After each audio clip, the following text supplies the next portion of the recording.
Siin ma tulin Riia lennujaama ja jätkan siit oma reisi siis Ida-Preisimaale. Siis olen teise maailmasõja eelsel lainel. Muidugi ma lähen sinna Ida-Preisimaale, mis ei kuulu Venemaale, sellepärast et liiga karmid meelelahutused on liiga karmid meelelahutused. Aga Ida-Preisimaa ootab mind.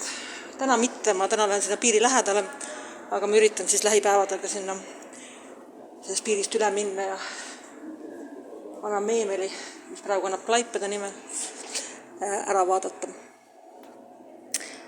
Vaat nii. Öine, see on kuidagi väga õhtune see lennujaam täna. Ma ei tea, mis see lenn hilja läheb sinna. Huvitav, kas ma üldse hotelli saan, et see on mingi 6 kilomeetri kaugusel lennujaamas, nii et mingi taksomaa peaksin saama.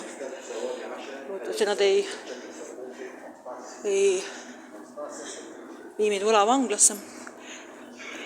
Aga no jah.